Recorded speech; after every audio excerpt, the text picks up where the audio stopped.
மறுபடியும் வருவேன். கோடை காலத்தில் ஒரு தகப்பனும் அவரது 9 வயது மகளும் கடலில் நீந்தி கொண்டிருந்தனர்.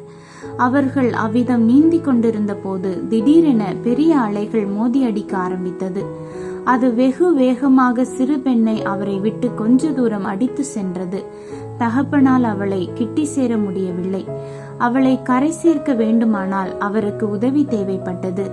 உடனே, மகளே, பயப்படாமல் கட்டையை இறுக பிடித்து கொண்டு அமைதியாக நீந்து, நான் உன்னை காப்பாற்ற சீக்கிரம் வருகிறேன் என்று சத்தமிட்டு சொன்னார்.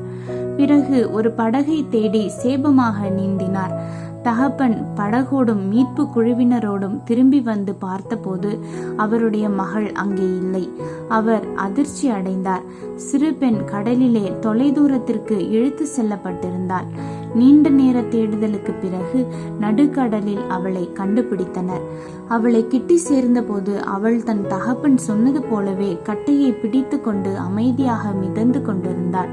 அவளை படகில் ஏற்றி, எப்படி உன்னால் தனியாக அமைதியாக கடலில் நீந்த முடிந்தது? எப்போதாவது நம்பிக்கை இழந்தாயா என்று கேட்டார்கள்.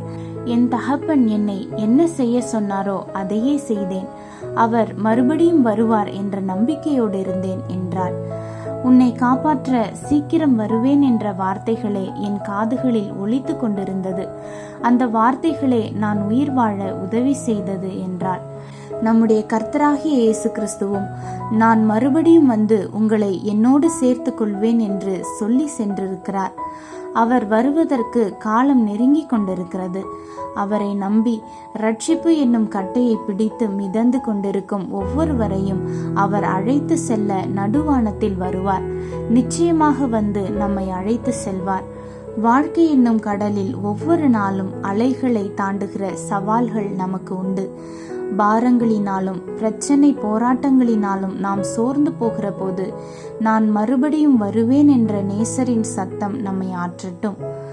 அந்த சிறு பெண் அந்த கட்டையை பிடித்து கொண்டு எப்படி தன் தகப்பனுக்காக காத்திருந்தாளோ அப்படியே நாமும் நம் தேவனுக்காக பரிசுத்தமாக ரட்சிப்பை கட்டையாக பிடித்து கொண்டவர்களாக காத்திருப்போம். வருவேன் என்று சொன்னவர் நிச்சயம் வருவார். நம் கண்ணீரெல்லாம் துடைப்பார்.